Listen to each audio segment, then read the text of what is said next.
So I'm really excited to be here talking to Anne. I just adored this book. How many people have read it here? Are we going to spoil any? Okay, so yeah, a good amount. Anne is an award-winning writer, screenwriter, novelist, poet from Auckland. She's taught creative fiction since 2000, including 10 years at the University of Hawaii. About 10 years, yeah. Yeah. She was selected for the 2014 University of Auckland residency at the Michael King Writers Centre and also won the Nigel Cox Unity Books Award the same year. So this is her fifth novel and was published in September last year by Victoria University Press. And this is just completely delightful. Other people I've spoken to about it have just broken into smiles, and someone I was just speaking to earlier just said it was completely mad. And it was amazing how you'd sustained the madness all the way through the novel, and it was just so many moments where it just erupts into hilarity. One of the main reasons for this is Janice, who is an incredible character, very memorable. And I recall at another event you said that Janice just fell into your lap one day, fully formed. So could you tell us about how that happened? Thank you, Naomi. Thanks for this. Thanks for coming along, everybody. It's just lovely to be at this festival. It's just the most gorgeous festival, welcoming and warm, and I'm just in love with this place. Thank you. Janice, she did fall into my lap one day, which is kind of a gift, I guess. I was lucky. Quite a few years ago. Probably 10 years ago. So I spent 10 years thinking about this book. And one day I was, when we were living in Honolulu, I was actually sort of cleaning up in the house, and I came across a copy of the New York Review of Books, as you do. And I just stopped, cleaning and just was reading the letters. And there was a letter to the editor of someone who'd had a bad review in the New York Review of Books. And they were writing to complain. But they were writing in a really facetious way and saying, thank you to this reviewer for pointing out my huge shortcomings. And, without this review, I would have gone on and just been a really shocking writer and just been, annoying everybody. So I just can't thank you enough. It was on and on and on and on. And I'm thinking, this is just amazing. And Janice just fell into my lap. So the letter was from a man. But somehow Janice came to me as a woman, and then I just sort of stewed about it for years. It takes me a long time to write a book, and my books often overlap. So so I spent quite a few years just thinking, one day I'm going to write a book about Janice, and she sort of things kind of stuck to her over that time. And then I had a couple of I was lucky enough to have a couple of fellowships and had big sessions on Janice. So that's how she came into the world. Yeah. I was really interested in what, the structure of it is so interesting. It starts with an acknowledgements. The book is in one extended acknowledgements section, which is just such a great way to produce a novel. There's a lot of conceit in the acknowledgements, what would you say, canon. Everyone's sort of thanking all these people. And I really loved how the gratitude element came through so strongly in the book. There's quite a lot of emphasis these days. We must have gratitude, we must be mindful. But going back to what I was originally going to ask, is how much of Janice's affect sort of happened? What was the first things that stuck to her, and then you sort of added on? Was it the? It was actually that, as you say, it was that kind of element that she's saying thank you, but she doesn't really mean thank you. Yeah. She actually is out to get everybody. She's just everything is settling a score. Yeah. So she's completely duplicitous, in her own mind. So I was kind of interested in that as a kind of psychological, state of people who are sort of very kind of deluded about their own actions. So she thinks she's saying thank you, but actually she's not. She's just no, I hate this person. I hate this person. Thank you. So so that really interested in me. I think it's in psychological terms it's called a mismatch. Mm-hmm. I think. I don't know anything about psychology, but we all know people with a little bit of that. I think it's quite a common trait to have a tiny bit of it. So I wanted to write a character that had a lot of that, a big dose of that. Yeah. I was wondering how many Janices you've known. Yeah. People have asked me that all the time. Yeah. I think there's a little bit of Janice in all of us. Yeah. But she's just sort of turned up to 10. Yeah. Yeah, true. Yeah. Which is, that's what comedy is, isn't it? It's an element taken to the extreme. Yeah. Yeah. So you mentioned before that Janice's sort of ignorant of what's going on. And obviously the strong theme of the book is climate change. So how much of Janice's ignorance of of the outside world was linked to our ignorance and blind misunderstanding of climate change? Yeah, I guess I wanted to make a bit of a metaphor along those lines about climate change, and so I hoped that this book would actually have that sort of message in it. But in the end, like how can a novel do anything towards climate change? So writing this novel, I was very aware of the sort of futility of any of us and all our actions about climate change, even though it's the most, terrible thing, and we all should be sort of out there just sort of protesting, but we don't. We just go on with our lives. So for what I wanted the book to actually just try and say something towards that, but also for Janice as a character to be a sort of a kind of example of our inactivity. I mean, I really struggled with this through the book, actually, and I do in my life, like as someone who's just, I do recycling and stuff like that, and like everybody, but none of us do enough. And so I kind of struggled with this thought of, as a writer, what can you actually do? What can you do? And I think the only thing I can do is write a novel that actually is just one little, voice among lots of us about climate change.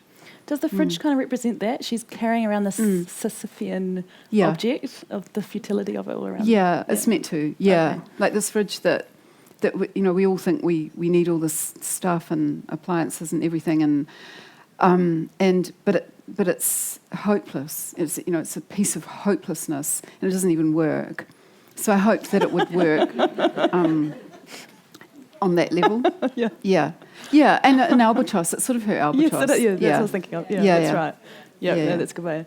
I should have made it white, actually, because I don't know why it's green, but albatrosses are white. So I did think of that image of the albatross, around the neck, and that's a burden for her.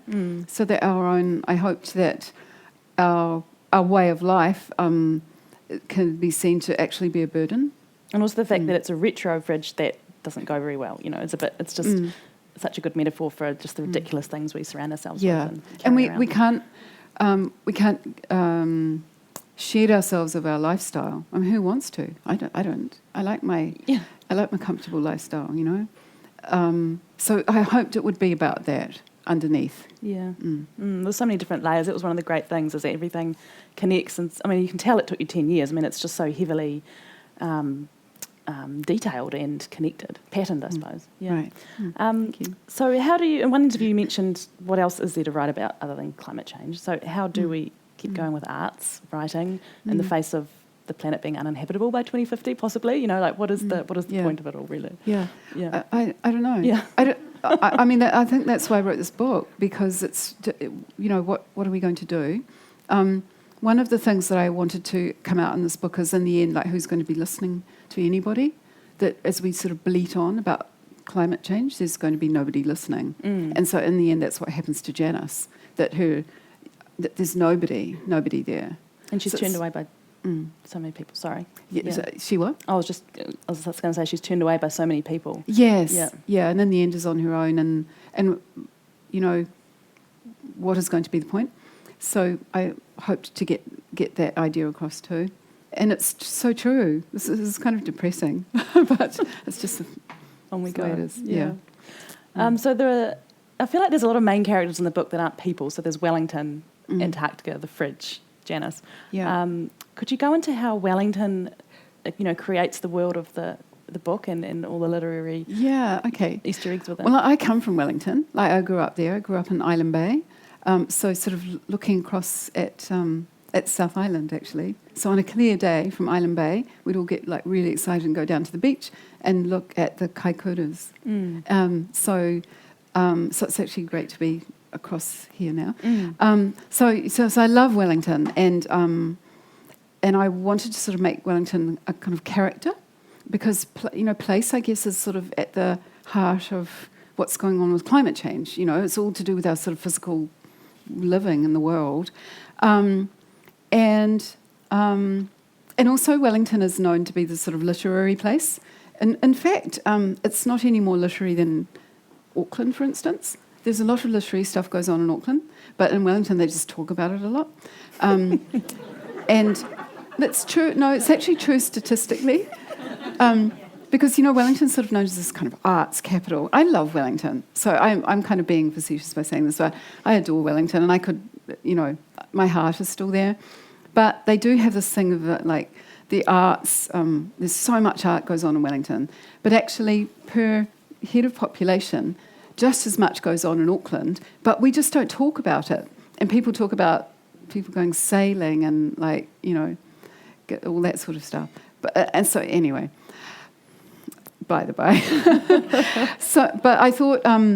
That it would be a good place to put Janice because there's this sort of concentrated thing of literary, sort of markers, I guess. And so to have her kind of walking around Wellington, encountering them, would work well. Yeah, yeah.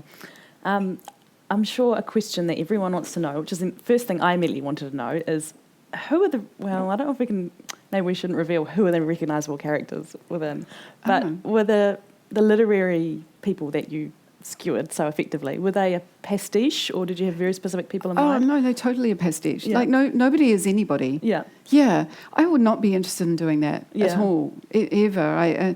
Everyone is a pastiche, and I never had any particular person in mind writing any of these characters, and if I ever sort of thought that this character is sort of going down a track that possibly could be linked to anybody, I would change it.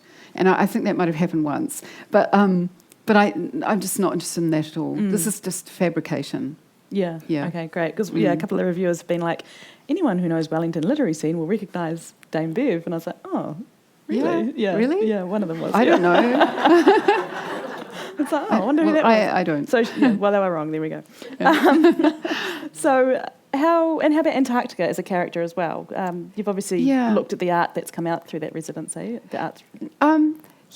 Well, I guess that's to do with the thing that we fly around the planet, and that this irony that we're interested in the environment, and we kind of trash it by flying places. So that's why Antarctica, and also because in the news you often read about what's happening in Antarctica, and it seems to be some of the most startling kind of statistics and stories about global warming, about how, literally New Zealand-sized pieces sort of fall off Antarctica quite regularly, and all the, the stories that you read about how this is going to sort of first of all cool the ocean, and all this. We've all read this. So that's why Antarctica, because of the irony of being interested in the environment and yet, burning an enormous number of fossil fuel by flying down there. Yeah. And the entire continent is an albatross, isn't it? It's we kind of all do haul it around in our hearts, thinking about, the polar bears up north, penguins losing habitat down south, great chunks of ice falling into the sea. It's almost like a tragic. Yes. Yeah, I think so. I think you're right, and I think it is in our psyche. Living in New Zealand, and even though most of us have probably never been, I've never been there, and I actually have no interest in going there. But you're right. We're sort of aware of this cold thing down there, which is the antithesis to the north, and I think as residents of the southern hemisphere, that's kind of in our psyche. Yeah. And not far from here, really. Not far away. Yeah. No. So you've described having a writer as a protagonist in your novel as literary mad cow disease. So you're sort of eating away at yourself. Yeah. So what was it like writing a novel about your own method of work and having your job as and it's interesting. Actually, I thought about this a lot recently because in the Auckland Writers' Festival, I was on a panel with other people who'd done this, who'd written novels with writer protagonists, and it's meant to be that you're not meant to do that. There's this sort of unwritten rule, never write a novel with a writer protagonist because it's just all too sort of close. But I just had to do this. It was just there for me, and there's this thing where you just have an idea and you have to follow it through. So I had no choice. I guess it was all at my fingertips.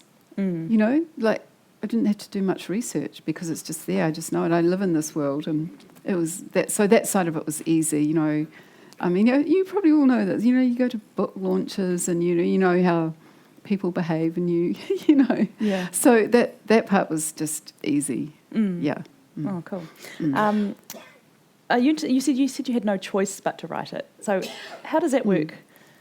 I'm a non-fiction writer, so I don't often get the compulsion to produce a world and a character and a story.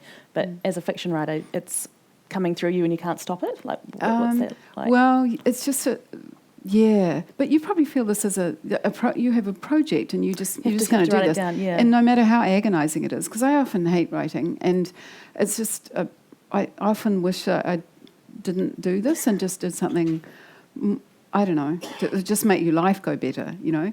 But I have to finish it, and it's sort of annoying. Yeah. Yeah. Yeah. What was Doesn't everybody feel that about, like, you know, you see you're on, doesn't everybody understand this? Like, you just do this job, and you sort of do it because you kind of love it, and you feel like you're making a difference, and you can actually do it. But some days you just hate it, and you just I wish I'd done that career, you know. So that's how I feel about it, and I quite often feel that. And now having it wrapped up and finished, what are your feelings towards Yeah, it? that's good. No, that bit's good. Yeah. Yeah. Yeah. And I'm really grateful to VUP because it is a weird book. Yeah, what was the editing process like? Because Ashley Young edited it, so how did that go? Oh, fantastic. Oh, she's just brilliant. Ashley Young, who's just got a book of poetry out, actually, that I was reading on the plane coming down, called How I Get Ready. She's so brilliant. I just had a wonderful 3 weeks with her, editing it on a sort of a micro level. Like, she's got a great ear for the sentence, but also just little nuances of idea. And I've often had good experiences working with editors, actually, and this was just fantastic. So we worked together for 3 weeks, sort of, you know, back and forth, and not in the same place, all on email. And on the last day, when it has, you know, it's going tomorrow, it's going to the printers tomorrow, sort of thing, I based off Ashley's, like, really sort of careful, you know, sort of accounting for everything. I changed a crucial little thing. And I think that she kind of led me to that. So I'm really grateful. What was the crucial little? It was that right near the end, Janice has had one character called Clancy, who she actually sort of respects and likes, and is a bit like a kind of mentor to her. She teaches creative writing. And right near the end, she has her last sort of interaction with Clancy, and I had her actually thank her, actually turn to Clancy and say thank you. And my last sort of act on this novel was to change that and have her look at Clancy and think, and have doubt and think, no, I'm not going to thank her. She doesn't even like me. And because I think that is Janice. And so I think I was, in the end, like, really true to Janice, to not let her have this moment of redemption. And because I hoped that this is a sort of analogy for climate change, there is no redemption. Right. So she's true to herself right to the very last word, really. Yeah. Yeah, yes. Yeah. Wow. So it's a satire, and as the person in the audience said to me earlier, you've sustained it so well all the way through. How did you come to write a satire, and how hard was that? Keep being funny all the time. Well, the thing is about being funny is I hoped it was funny. Like, how do you know? Being funny, humour is so subjective. Sorry, I need to tissue. Yeah, being funny is so subjective and so cultural, and I didn't know if anyone else was going to laugh. Excuse me.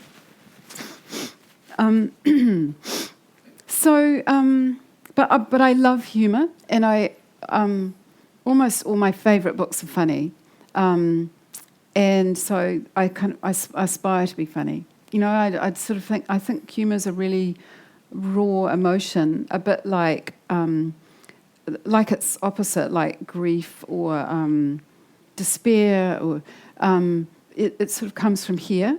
It's like it sort of erupts, and so I'm really interested in hopefully kind of leading the reader to sort of laugh from here, from the emotions, because I like to do that. Yeah, and a lot of my favourite books are funny. Yeah, it did it so well, and then contrasted it so amazingly with the tragic events of Janice's life, especially obviously the commune was, really devastating, gut wrenching, and I had tears throughout that, and Right. I was laughing all the way through, and then suddenly I was like, oh my God, this is where this has come from. It's like, and then started having so much sympathy for Janice, who was a little bit annoying at the beginning, right, honestly.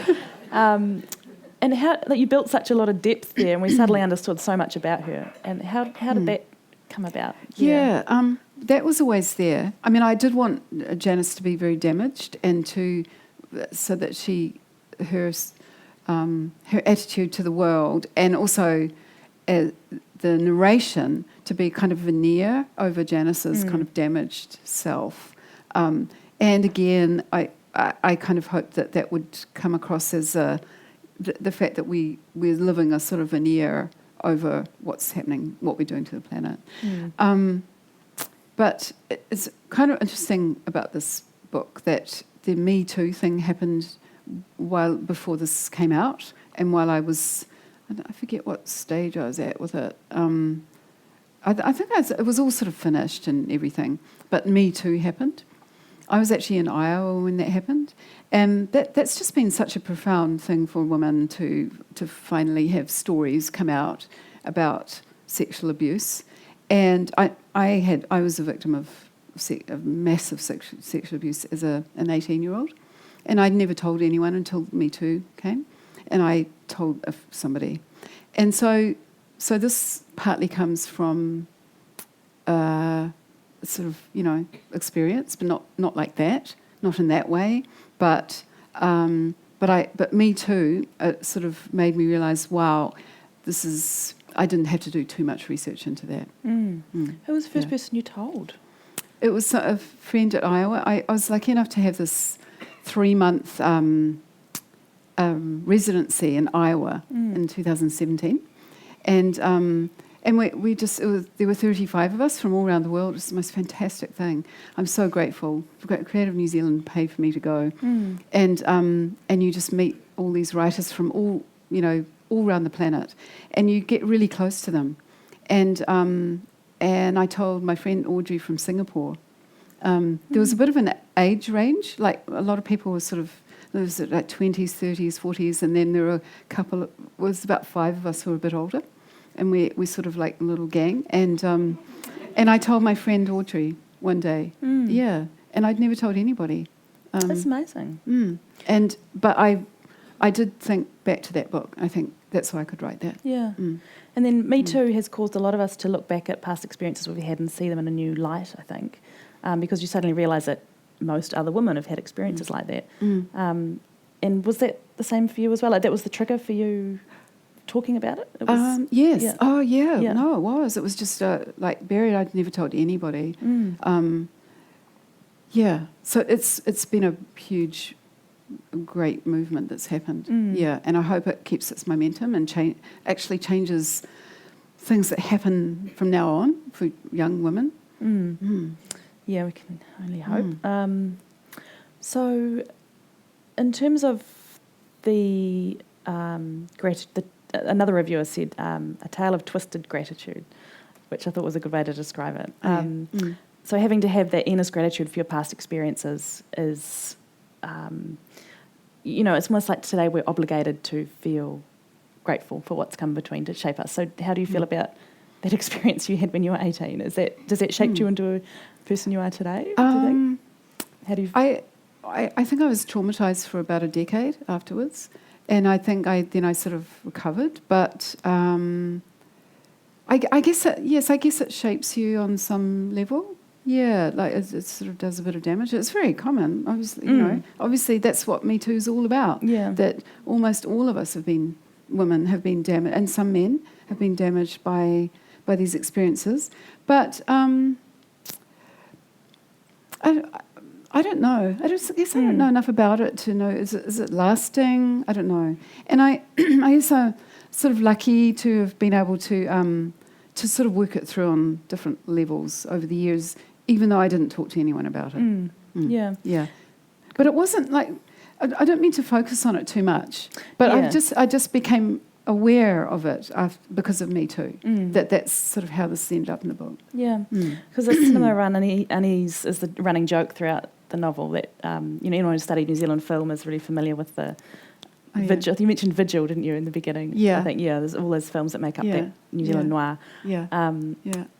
But at the same time, even though she's mocking it, it actually is happening to her, and she is very much having this dark New Zealand experience. I mean, the commune is familiar to anyone who's read about Centrepoint, and it's such and there were lots of those communes. There was such a thing in the 70s. In fact, in this area was like there were communes everywhere down here. No,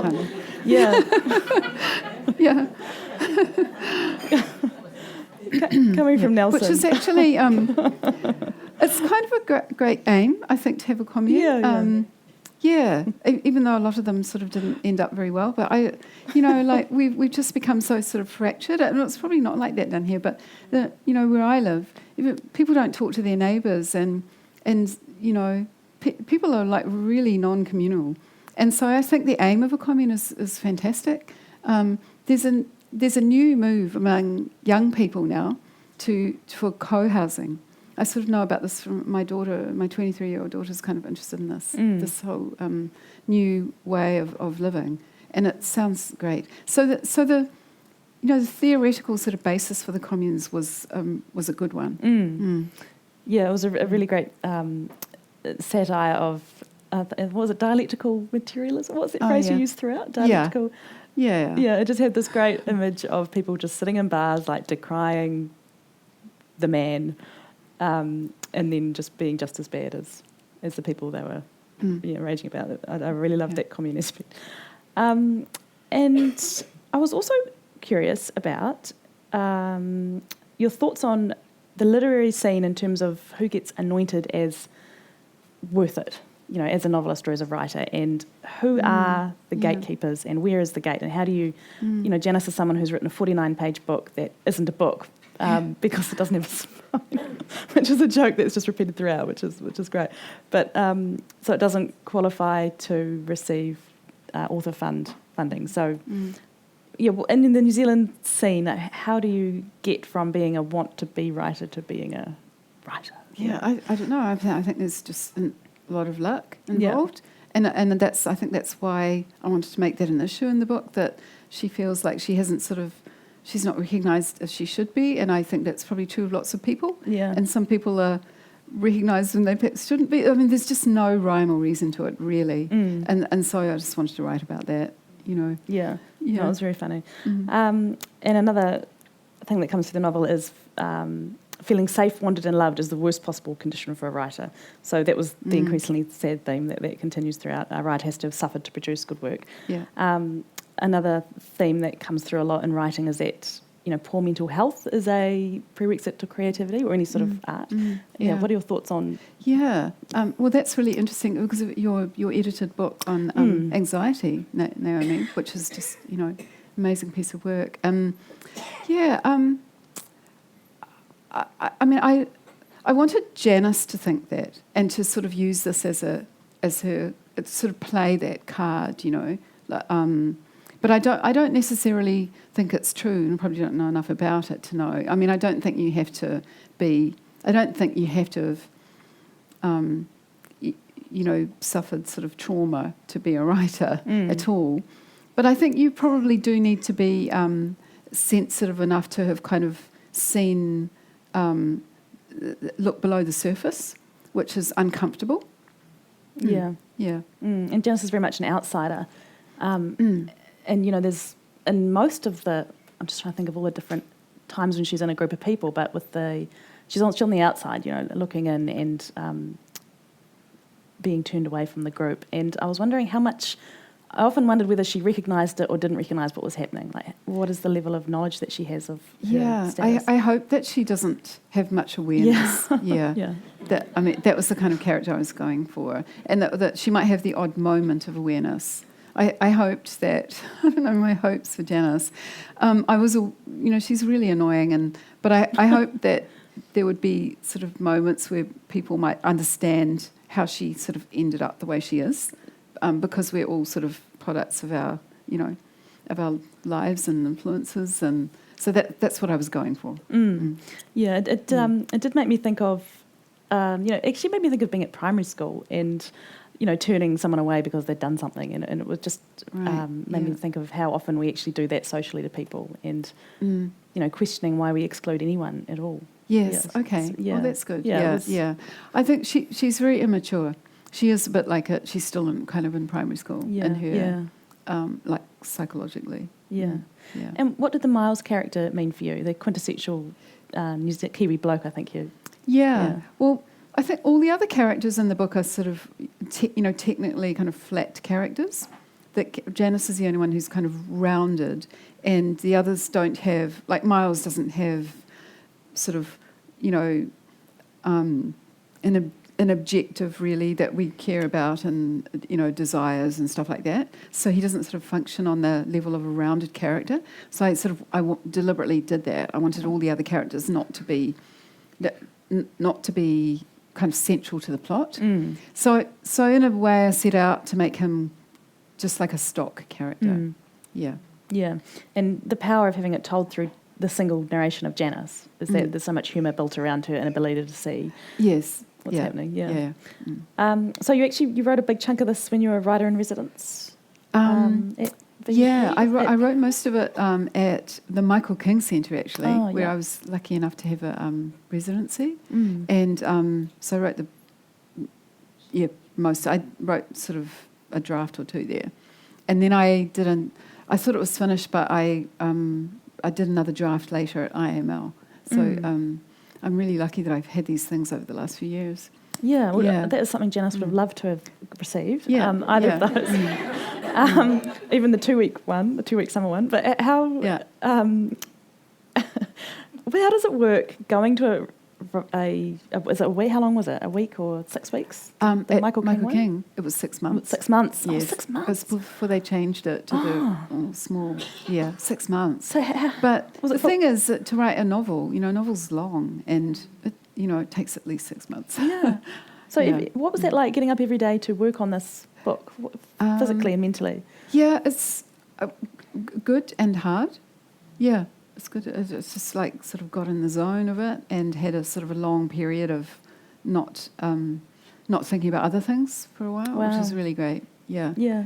And that produces this, it's got such a tight world and everything's connected to everything all the way through. It's like this big,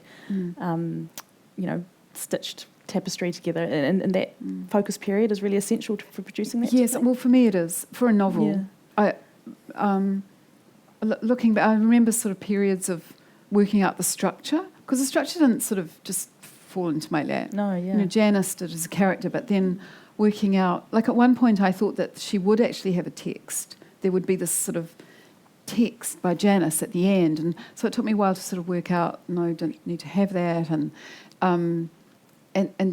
to work out it's very non-linear. So that took a while, Yeah. And it sort of required some really concentrated work on it that I would find it really hard to do that just doing it for an hour in the evening. Whereas some kind of writing you could do like that. So for me, writing a novel, actually, I really need to have this uninterrupted period. And to just dwell in it, like dwell in Janice's world and not do too much else. And do you write on big pieces of paper or index cards? How do you arrange the structure of it? Yeah, I do a few things. I basically type to write. Like when I'm sort of writing like long sections, I'll type straight into the computer. But I also take kind of scribbly notes at the same time. But I don't sort of write scenes or anything. I just jot down notes and then I type. So basically have those two things going on at the same time. And I also have this sort of method that's actually quite useful for anyone who's, I think I was really pleased to be told how to do this, to have a control document, so that once the thing sort of gets to a certain length, you don't want to have to sort of go through, and where was that bit that happened, on page sort of 50 or something like that. So you have this control document. This happens here, this happens here, this happens here. So it's just basically one page. It's like a plan. So eventually I had 3 things going. I have my control document, have my main text, and then my scribbly notes. So I think it's good to actually have thought through and worked out your method when you have it's a big document, because otherwise you can waste a bit of time, like sort of losing bits and or not remembering them, and so that's good. Well, Janice obviously loses a lot of her novel as we go through, which is the main kind of the main gist, isn't it? The main narrative thread is her chucking out bits of editing. Yeah, I left the edit in the gutter, I think, or something like that. But how does that reflect what happened in Janice's life? And that she doesn't value what she has, really. She's had some good things happen. She doesn't value. She just chucks them out, and like we all do sometimes. Yeah. It was it was a really powerful metaphor, and she ends up, of course, at the end with the one page of the lost child. What was your thought process on the chronology of the events she lost at the time, and how you ended up with that last scene? Yeah, I guess I wanted to that was her greatest pain, and that she couldn't face it right till the end, and. She calls it the flooding, does she? What's the word she... It's all very metaphorical, the language she speaks of it as. What's the word she... I can't remember. Sorry, someone may know. It's right at the end. There's a particular word that she uses that is just... You're not even really sure what's happened. She's... finds it so difficult to face it. Is that... Yeah. Okay. In fact, she never really faces it, I hoped. That it's gone. She can't approach it. Yeah. And that's just a massive unresolved, and yet another unresolved piece of her life. And the fact that at the beginning Miles talks about the murder, and then at the end you realise what it was. It's just like, oh my gosh, it really changes your view of Miles. Yes. Mine. Okay, right. Yeah. Yeah. I thought Janet had done something terrible at the beginning, and by the end it was like, Janice. Yes. Yeah. No, she sort of has done something not very good. Yeah. Because she's got drunk and fallen down the stairs when she's pregnant, and that's how the baby's lost. So it's not the best thing to do. Yes. And Antarctica, it seemed to me that Antarctica represented that white page. There's that book, The Wide White Page, right? Writers Imagine Antarctica, which is the VP book. Was that part of the process at all? I didn't want to engage too much with what's come out of the projects that people have done in Antarctica. So I didn't want it to be about that, But I just wanted... some wonderful work has come out of there. And I mentioned a few of them, actually. Anne Noble was for one thing, as the photographer, went to Antarctica and did this absolutely brilliant work. And there's been music and poetry. And so it's spawned a lot of amazing creative work in New Zealand. It really has. But I didn't want Janice to be, because of her personality, to actually be sort of looking at this work in a sort of appreciative way. It's more that she kind of resents anything anybody else has ever done. That's Janice. Yes. Yeah. Yeah, you mentioned Anne Noble's photograph of the football field in the Antarctic. Yeah, I think and Janice talks very disparagingly about the football goals or something down there. Yeah, so the icy football fields. Like that, So it's obviously she's done a bit of research. Yeah.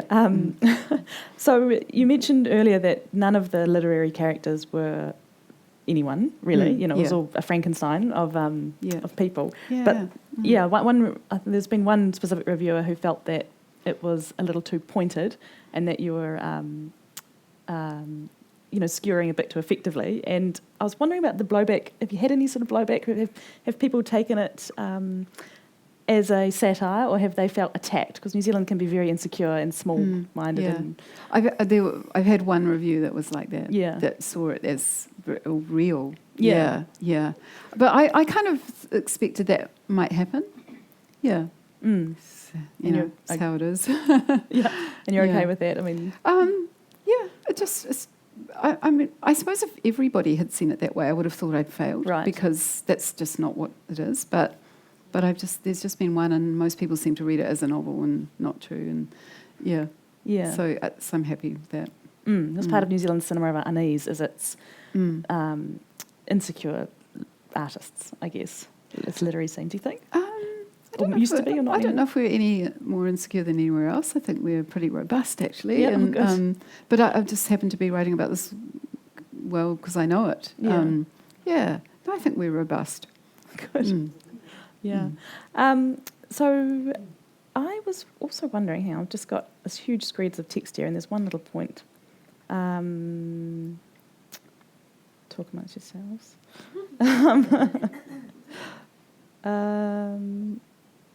In terms of the acknowledgement structure, I'd just like to find out a little bit more about why you went with that. Oh, yeah. Because, you start writing it and you're like, oh, yeah, acknowledgements. And you're like, oh, hang on, acknowledgements. And you're just all the way through. And I thought it was just such... Yeah. It was good, wasn't it? Yeah. And then, of course, you do have your own acknowledgements at the very end. I know, Yeah, so how did... that's a very confident way to write a novel. Like, when did the certainty come in? No, definitely I want to do that. And that sort of came with the whole thank you thing that isn't thank you. So that right from the beginning, that's how it was going to be. So I never wavered from that. And I did want it to be that the reader sort of thought this was proper acknowledgements, until a certain point. And I did, so I sort of made a judgment about where I thought that should be, where the reader sort of thinks, this is not really acknowledgements, and it might be sort of different for everybody, but there's a point for me where I think this is, hopefully then people realise it's not acknowledgements. Actually, I teach screenwriting. Yes. And it's to do with short film usually, and so I've shown students often mockumentaries, that form of mockumentaries, and there's a pattern with those that at somewhere along in the first sort of minute or so you're realising, this is not real, and so I was kind of basing that on the idea of a mockumentary. Yeah. And I just realised I forgot about the reading because I got so excited to talk to you about it. So the reading? We've still got lots of time, so should we have a reading from the book? Okay. Yeah. Yeah. Do you want? Yeah, no, sure. Yeah, no, sorry, I'd love to it was read. meant to come at the beginning, but I was just... No, that's fine. So keen. Yeah. Okay. Okay. So I'll read... I'm going to read a bit about when Janice uplifts the fridge from the apartment that she's just left. So she's just sort of split up with her partner and has left the fridge there. She's staying with her friend Mandy, and she persuades Mandy that they should go and basically steal the fridge in the apartment and take it back to Mandy's place. So they do this late at night. So I'm going to read that bit.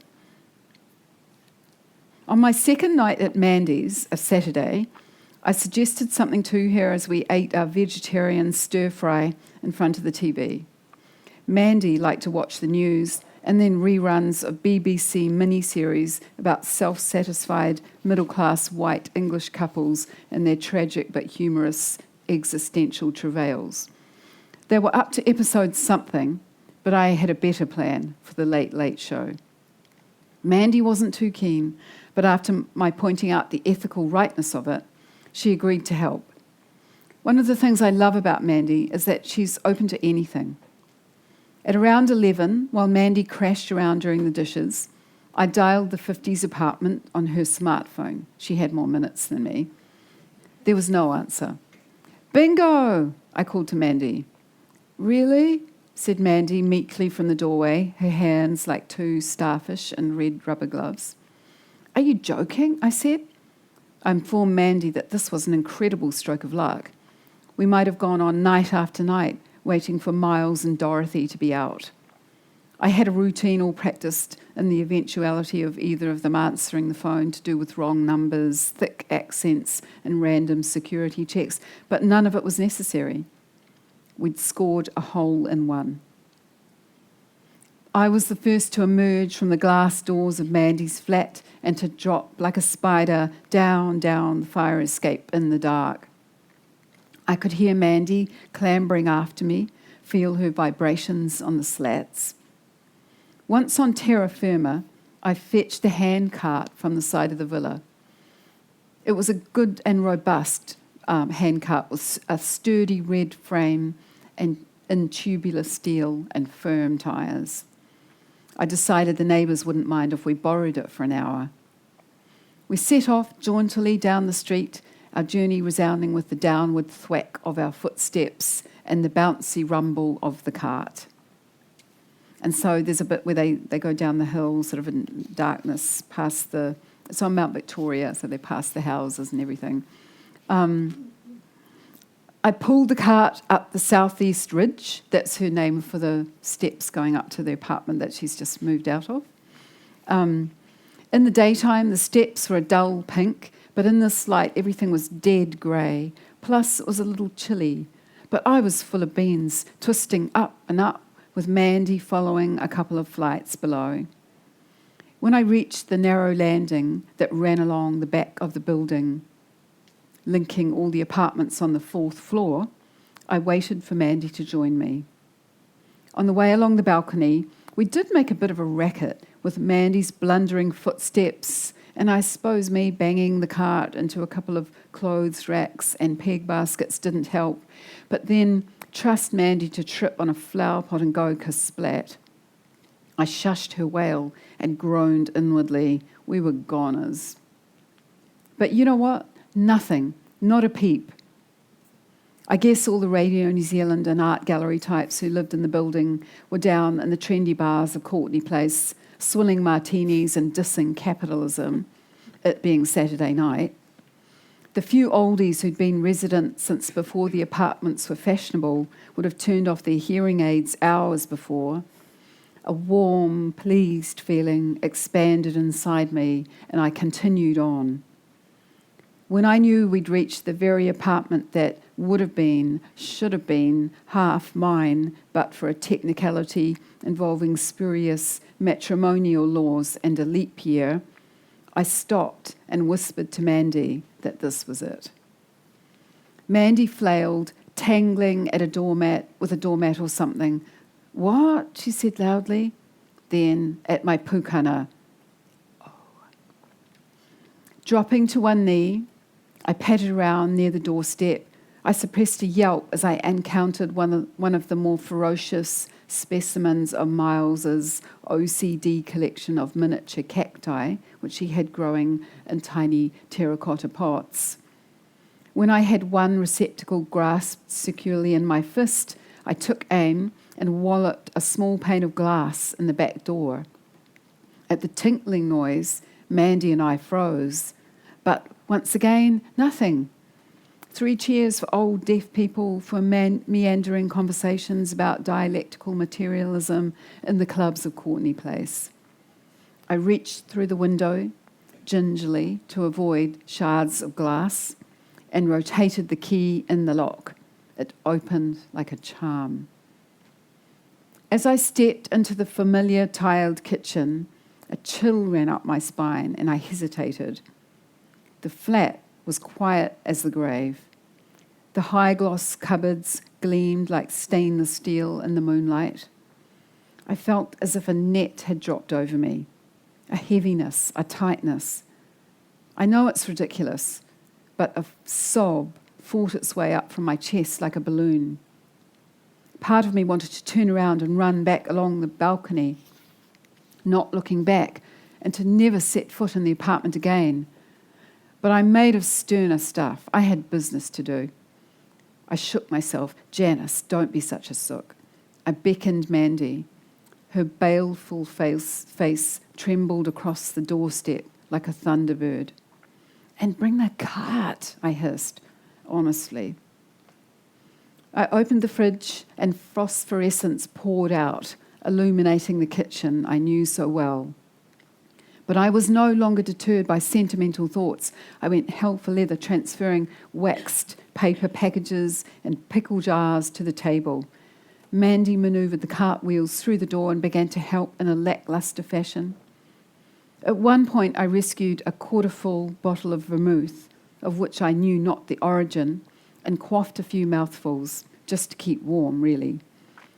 Mandy is traditionally a wowser about these things, but lo and behold, she put out her hand for the bottle. We polished it off, standing in the moony atmosphere. She wasn't so bad, Mandy. Isn't so bad. If I depicted her in any way whatsoever in these pages as wet, cautious, and generally lacking in spark, that's not what I intend. Mandy is actually kick-ass in her own way. As we passed the vermouth bottle back and forth in the kitchen, we started to giggle. Mandy's face went pink. The sob that had been lurking in my windpipe since we came in was escorted off the premises.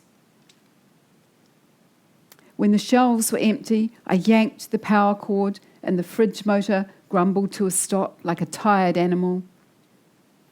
We hefted the fridge onto the cart, and then Mandy, still giggling, held the back door open while I made a few attempts at wheeling the fridge through. Unfortunately, I took a chunk of door frame with me on the way out.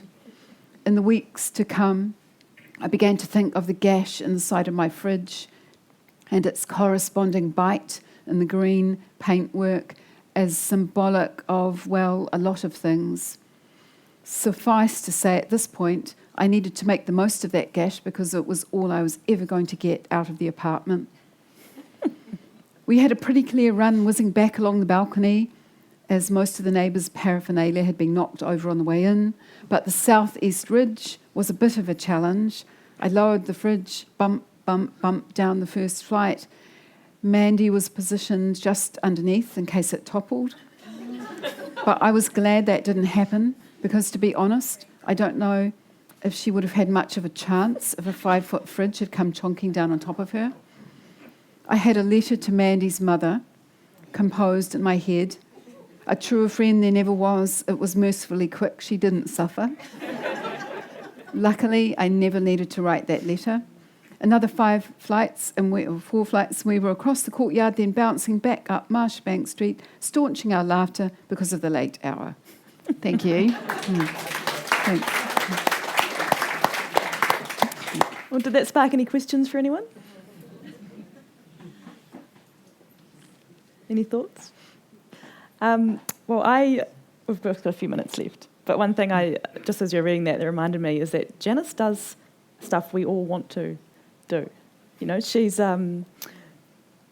especially the knocking over the glass shelves in the glass menagerie. Right. There's a scene where she, do you want to describe that scene? Yeah. So she gets a job in a gift shop called the Glass Menagerie, and she's really being ripped off, actually. She's got a 0 hours contract. And is being treated appallingly by this woman who runs this place that's full of sort of mostly glass objects. And one day Janice sort of accidentally on purpose kind of knocks one of the shelves and things fall off, and it just sort of goes from there, and she ends up basically wrecking the shop. I think she does. She does things that we would like to do, but we don't because we have foresight. We can see what the consequences will be. Yes. So Janice doesn't foresee consequences. That's one of her problems. Yeah. She's like the small child inside all of us that is sort of demanding mine. That should have been mine, and wanting to be really self-absorbed. But we've got the the social veneer over top that allows us not to. But she does she's got a point in that, and to do with this in that scene. It was quite a long section of the book actually, where she's being exploited. Yeah, no, I've always wanted to tip over glass shelves of objects. No questions? Yep. Oh, I'm really interested to know, was there a lot of thought in the title of the book? Yes. Oh, thank you for asking me that question. Yeah. It used to have another title for a long time. It was called Undoing Snow. And I kind of liked that title, but I was aware it wasn't sort of catchy and didn't really have it was quite abstract. In a way, even though maybe you could undo snow.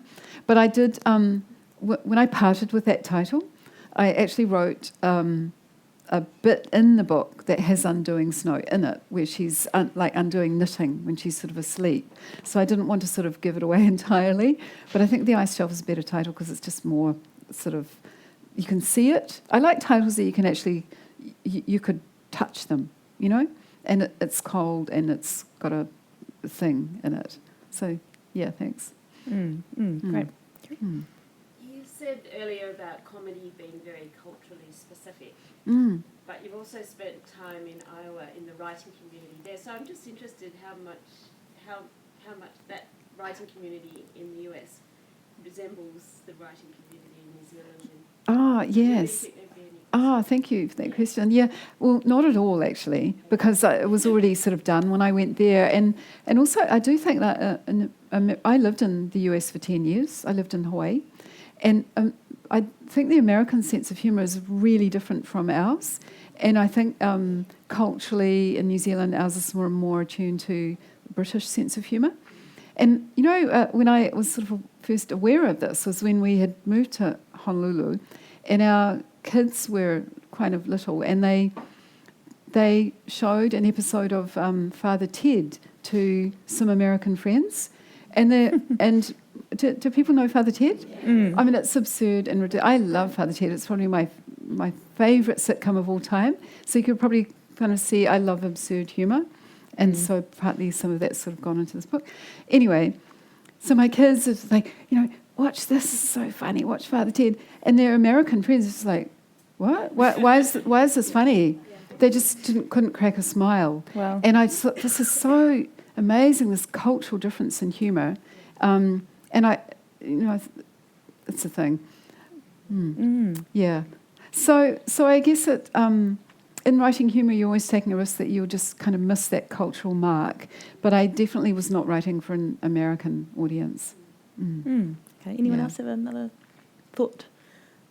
Well, in that case, we're talking. Anne and I are talking again tomorrow. If there's anything else you'd like to bring up at tomorrow's session, which is at 10 a.m. at Hunter's Wines, I think, and we'll go a bit more into Anne's career and other writing.